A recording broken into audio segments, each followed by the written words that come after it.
next few days, so I'm sure there'll be a lot more to come, and at this time I'll turn it back over to Chief Lane. Thank you, Mayor. I think it's appropriate for us today to start out by recognizing the one fatality that we had, Miss Olivia King, and so I ask that you remember the King family in your prayers. I want to give you an update on the victims. We received information earlier and we were able to confirm that we have the number of shot is 15 now. They're in stable condition. Thankfully, our prayers were answered. We didn't lose anybody overnight. There's still some people that are battling, so continue to pray for them as well. Tell you just some real quick things about the shooter. I'm not going to give you his name today. I'm not giving him notoriety in this platform, but Major David Townsend will provide anybody that wants his name shortly after this briefing, okay? So we're just not going to do it in this venue. One of the other things that some of you have asked me about is, was he an employee? He was a third-party vendor for Kroger. So with that, I wanted to just update you on where we are in the investigation, what has taken place since our last news conference. If you remember yesterday when we talked, we had two active situations that were going on. And you remember the vehicle that we talked about. We had EOD teams from ATF, Sheriff's Bomb Squad, MPD, and they made sure that there were no explosives associated with that, and a package that was actually a backpack that was on the shooter, and there were no explosives involved in this. The next thing that we had going last night was CPD detectives, Sheriff SWAT, FBI evidence response team executed a search warrant at 885 Federal Ridge Road, number 102. Right now, the evidence that was taken from that location is being processed to include all electronic evidence. Today, we're continuing processing the scene behind us. It's going on. This should go probably late afternoon, maybe even into the evening hours. And so we're very thankful for our partners that's been here to help us. Thankful for our community, too. I hope you all saw the number of people in this community that showed up to support yesterday. Whether it was local pastors praying, restaurant owners providing food, it is much appreciated.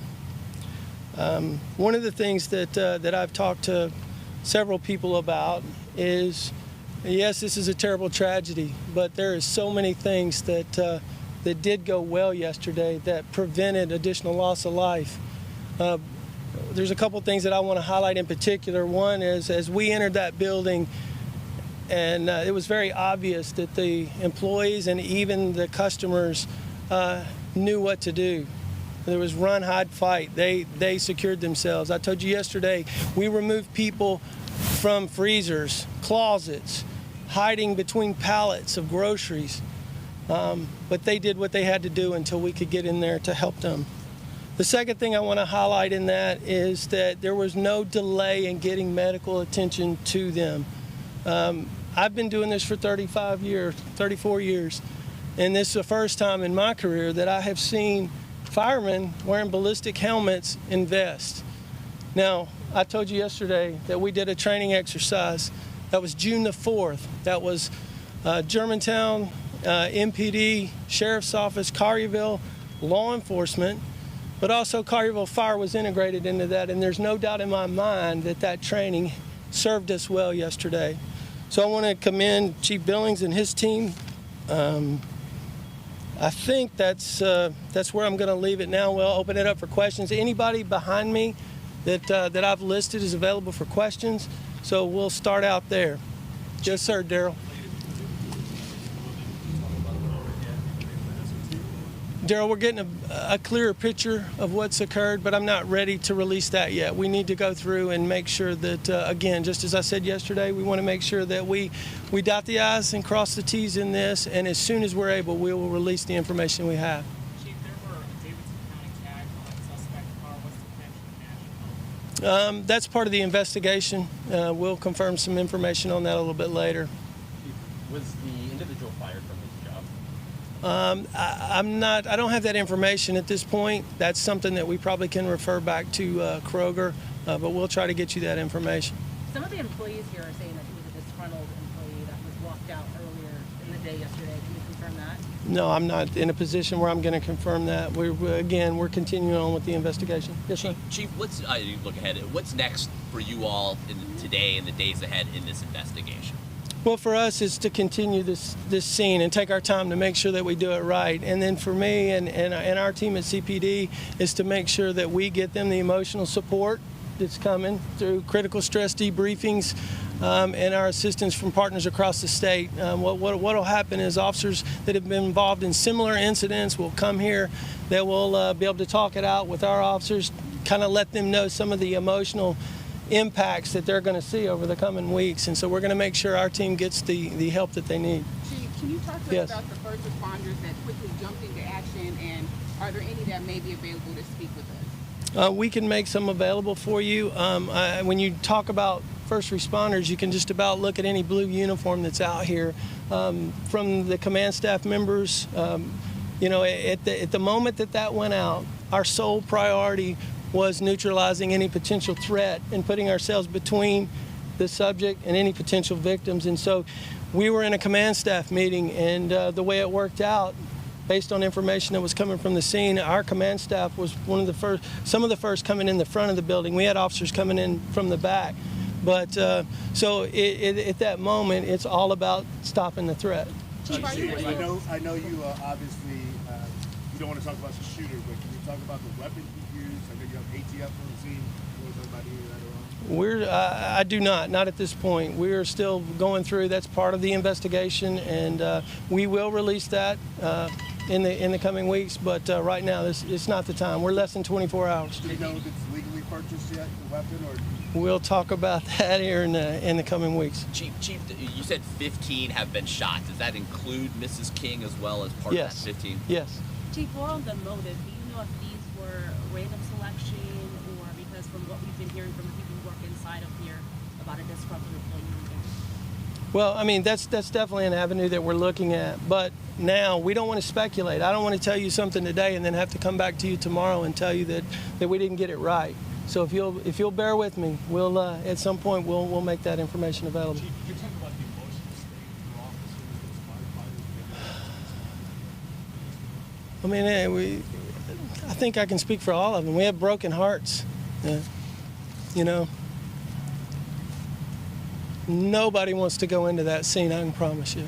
And so, you do what you have to do. And we talked about this yesterday. I mean, there were bloody people running out of that building, and there was not one blue uniform that hesitated. I mean, from the bottom all the way up, we're in there trying to help. Chief, so, at what point did the shooter take his own life? Well, it wasn't too long. I mean, it was as we were pulling up to the scene. To my knowledge, it happened really quickly. And if you look at historically, usually that's what happened is as law enforcement's making the scene in many of these cases, that usually is when the shooter will take their life. So that's what we believe happened yesterday. It's really quick. Hold up just a second. You had a chance to watch the video on the inside of the store. I have not had the chance to watch the video. Can you tell us about how long the ordeal was? You said it was very quick. What's very quick? I told you yesterday that our first call on the radio was 4 minutes later. I found out after the briefing that one of our cars was flagged down in the parking lot by a citizen who said there's shooting going on at Kroger. And he pulled into the lot, was trying to find what was going on. He didn't know if it was in the parking lot or where it was. He was actually in this parking lot as soon as the call went out, and then immediately cars began coming into the area. But it was over in a matter of minutes. I mean, probably a couple of minutes, I would say, from the time that our first car started getting here. Sirens were coming, and that's when we believed that he took his own life. Chief, did the officer engage the suspect? You saw the broken glass. No. Chief, do you have any information on those 15 victims that you have, demographics, sex, age? What I can tell you about the victims that we know, and this was one of the questions that came up yesterday, is that we had 10 of those were employees of Kroger, and 5 of them were customers. Other than that, that's where we'll leave it today. Oh, One at a time. Let's go right here. How many are still in the hospital and what their victims are? I do not have that information right now. A lot of those particularly those that walked in, have been released, and so we've got our detective, and it's changing. So we know that we still have several that are in very, very serious condition. To what extent did individuals take on the gunman? Are you aware? And does Kroger We're not ready to talk about that at this Kroger point. have surveillance video, and will that be released? That's part of the investigation, so we're not going to talk about it. Somebody over here. No. How does your training at FLETC, with Federal Law Enforcement Training Academy, how did that help you yesterday with your officers? Well, I am not. I personally haven't been to FLETC, but they're teaching we're teaching some version of run, hide, fight. And as well as our officers know, we don't wait till SWAT gets on the scene, or we don't wait. You go and engage. That's why you had officers of every rank heading into that building. And that's a decision that we all have to make ahead of time. You can't, you just have to program yourself to know that if we're ever put in that spot, you go. That could be my wife, my kids in that building, and that's the way I look at it, and I'm going. And that's what every officer out here did. Chief, was anyone detained while executing the search warrant last night? We did question an individual, and they were all cooperative. And there's no additional charges or anything that's gonna result from that last night. And what led you to this location? To this location? Gunfire. The place where the search warrant is conducting. No, that's the resident of the suspect. Chief, what's this like? Have any other law enforcement agencies from other communities that have dealt with the aftermath of this kind of event, have they reached out to you? What's this been like for you all to be in this unfortunate fraternity of active shooting aftermath? Well, we've received calls from all over the country. I think the one main lesson that we learned that we can talk about for us is that you don't want to be building relationships in the middle of the crisis. And that's the thing that's happened here, is that we have great relationships. We train together, we talk, we work together, we plan together, we share crime data. All of that comes into a response that creates synergy. And so I'm thankful for our partners. And a lot of people deployed yesterday that weren't even called. I mean, this parking lot was full of police officers. I think we had I was told that we had a Shelby County fireman who came in off duty, got in one of the ambulances, and was helping. So we had officers that self-deployed. So I'm very proud of that. My heart's broken for the victims here, but we could be telling a little bit different story had it not worked this way. Chief, do you mind if I ask a fire rescue this No, for a moment? absolutely. Chief? Do you mind introducing yourself first, sir? Chief Buddy Billings, Collierville Fire Department. Chief, the chief just described how your firefighters and EMTs went into the scene. Can you describe what they experienced, what kind of patients you guys have dealt with inside? I'll defer the status of the patients back to Chief Lane, but our guys did not hesitate 1 minute. They relied on their training. As Chief Lane said, we had a combined training exercise on June 4th, and one of the first things I talked to Chief Lane about when he came here 2 years ago is getting together and training, so we're on the same page. Yesterday was a tragic event, not only for our community but for the families. I'm from here. I was born, raised here, and it tears at my soul to see what's going on. And I pray for each person that was injured yesterday. I pray for the firemen. I pray for the policemen, because the world came to Collierville, and training paid off yesterday. I cannot tell you how thankful I am to have a mayor and board that stands behind their first responders. We purchased our ballistic gear 3 years ago to date, October 3 years ago, and they didn't hesitate when I approached them that we wanted to prepare for such an event. Is it your opinion, sir, that training, that equipment Yes. saved lives? Yes. The guys yesterday, because of the training, the equipment furnished to us, They saved lives. We got in quick and got out quick. And I can't say more than that. Sir, what's it like for your fire department dealing with the aftermath of this? Just like Chief Lane was saying, you never know when this kind of active shooting situation can come to a community. How is your department kind of hanging on, getting through what happened yesterday? Well, I can tell you everyone's in a fog right now. They are hanging in. We visited with each guy that was on the scene yesterday. They're all doing good right now. We do have our critical instant stress debriefing teams coming, as well as Chief Lane had already reported.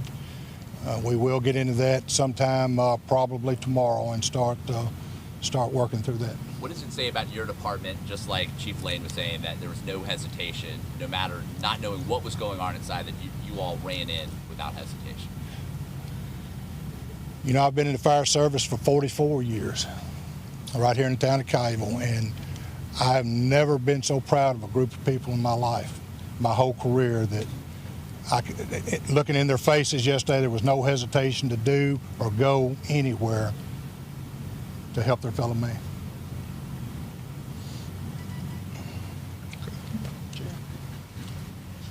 Yes. There are reports of a search in Antioch last night. Can you confirm if that's related to? I cannot.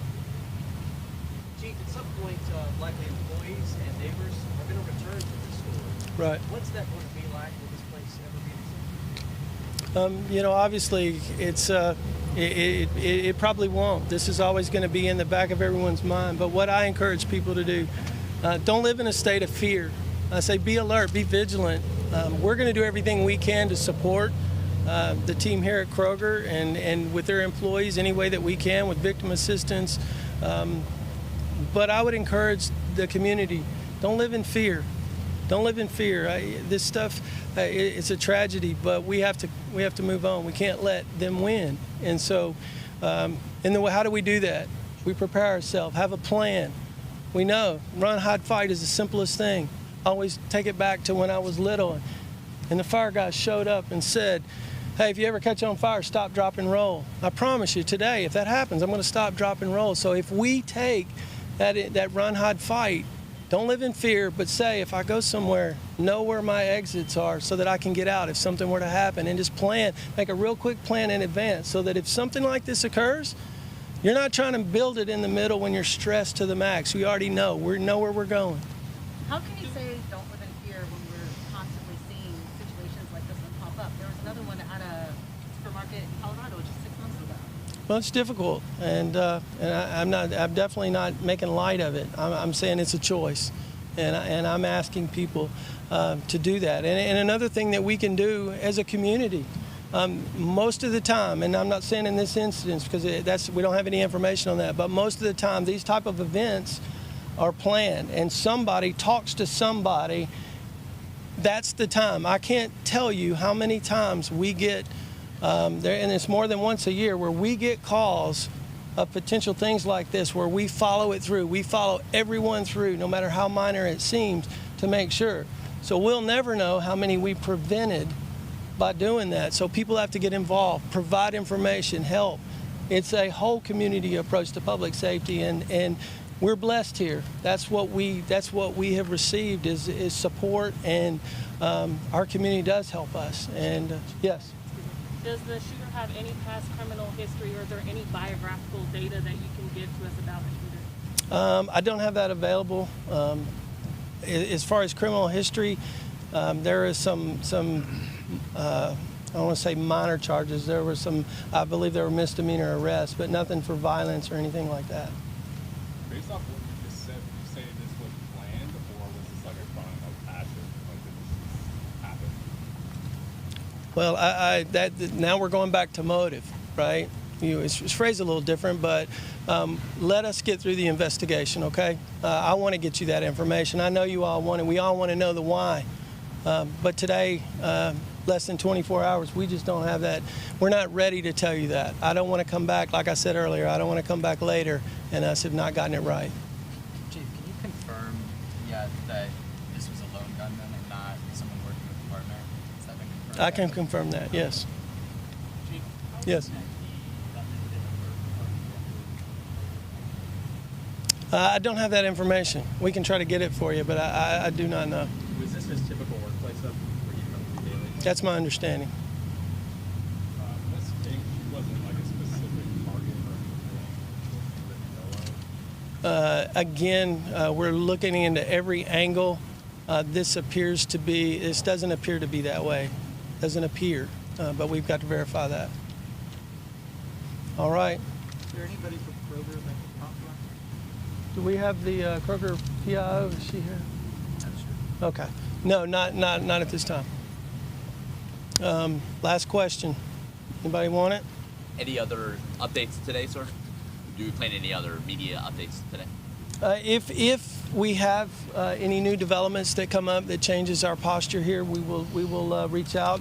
Our town PIO, Jennifer Casey, she's on top of that. So if you have questions there, she will be guiding that, as well as Major David Townsend. David, would you raise your hand? If you want the shooter's name, he will provide it when this is over. We just don't want to do it in a news conference. Last one. As a police officer charged with protecting the public, so many of the people you spoke to say that this causes them to wonder about the most mundane things in life, going to a supermarket, for instance. As someone whose job it is to try and protect the public, what do you have to say to people who are thinking about their daily tasks in a different way as a result of this? Just what we talked about earlier. Remain vigilant. If you want to receive the training, active shooter training, if you're a business owner, you're a citizen of the town, you contact the Collierville Police Department, and we will do everything we can to get you that training. That's the main thing, is to understand how to plan and prepare yourself for this. We hope that these things don't happen. And I said this yesterday. I had a former chief of mine that he would say, we hope it doesn't happen, but hope's not a plan. And so we need to, and that's what you saw. The plans played out, preparation leading up to this response. Do you know how many rounds were fired? Yeah, we're not going to talk about that. All right, that's it. Thank you all. Thank you. I'm gonna step over here. All right, for the last 24 minutes, we've been getting updates from Collierville Police Chief Dale Lane, and we have certainly learned a lot of information in that time frame, a lot about the shooter, a lot about the investigation, and while there's still a whole lot we don't know, we can tell you that they have identified the shooter. They're not releasing his name during this news conference, but our reporters on the scene are getting that information right now. We learned that he was a third-party vendor, so not necessarily directly a Kroger employee, but a third-party vendor of the store. He worked inside the store. He has a criminal background for some minor misdemeanor arrests, but nothing for violence. We also learned as part of that investigation that police went to the alleged shooter's apartment and they processed and gathered evidence, a lot of electronic evidence that the team will be going through, and it's just going to be an hours-long evidence gathering process, according to the chief, not just at the site of the apartment complex, but also inside the Kroger grocery store on New by Hillier Road. They're also saying, from the information that they have gathered at this point, that they're getting a better, clear picture of what led to this shooting yesterday at that Kroger store, but they're not releasing that information to us at this point. Also, want to just update you on the new numbers that we're getting from Collierville Police Department. A total of 15 people shot, 10 employees, 5 customers, and that includes Olivia King, the fatality that we've been telling you about here on Channel 24. Our Brad Broders was there. Let's catch up with Brad right now. Brad, what can you tell us? John, a significant piece of breaking news I found out in just the last 90 seconds. We do have the name of that shooter. His name is UK. His last name's T-H-A-N-G. I'm not entirely sure if that's pronounced Tang or Thangs, but again, it's UK Thang or T-H-A-N-G. Date of birth, October 17th, 1991. That would make him almost 30, but 29 years old. They just released that in the last 90 seconds. The major of the Collierville Police Department, also the public information officer. John, you did a great job recapping a lot of the new information, but what's also striking at this morning's news conference is just the pride in the first responders in Collierville who ran in not knowing the situation inside yesterday afternoon, not knowing if the shooter was still shooting, not knowing if there were multiple shooters. Chief Lane really got emotional a couple of minutes ago talking about, we're heartbroken, our department's heartbroken, but there were people running out of this store with bloodied shirts, and he said there was not one blue shirt of the Collierville Police Department that didn't hesitate to run in that store, help those victims. We also heard from Buddy Billings, the fire chief of the Collierville Fire Department. This is the first time we had heard from him. He was not on yesterday's news conferences. He said his firefighters are really in a fog right now, but he said he has never been prouder of the Collierville Fire Department. He's never been prouder of first responders in the Collierville area. And again, it was reiterated again today as it was yesterday evening. Chief Lane of the Collierville Fire Department really crediting an active shooter training June 4th. A lot of first responders, police, fire, paramedics, etc., took part in that active shooter training June 4th. They also were crediting the town of Collierville for investing in equipment for these kind of events. You never dream they could ever happen, but you want to be prepared. They credited that equipment for being able to have first responders as safely as possible, considering it was an active shooting situation, still go in that Kroger, and they believe it was that equipment that prevented further loss of life, further injuries. But again, as you mentioned, John, we do have more information. 10 workers, 5 customers among those injured. Yesterday, there were 12 injuries. We now know that there are 15 injuries. Again, that shooter we now know is UK Thang, 29 years old. They did go to his home last night, executed a search warrant. Chief Lane said they interviewed one other person, but that was more of a preliminary situation. There are no active arrests or no other suspects being sought. Chief Lane said there was one shooter involved in this situation and only one shooter, that name UK Thang, again, 29 years old. We also learned a little bit about UK Thang's criminal history. Chief Lane said there were a few prior misdemeanor arrests, but nothing serious, John. Brad Broders, live for us in Collierville. We appreciate it, sir. Thank you. All right, now looking ahead, this is just getting started as far as the investigation and our coverage is concerned. Coming up for you at 11 o'clock, Regional 1 is going to hold a news update for us, updating us on the situation there with respect to the shooting victims that were taken to the hospital. We're going to bring that to you coming up on the news at 11 o'clock. We're going to send it back to The View and our regularly scheduled programming. We'll see you at 11.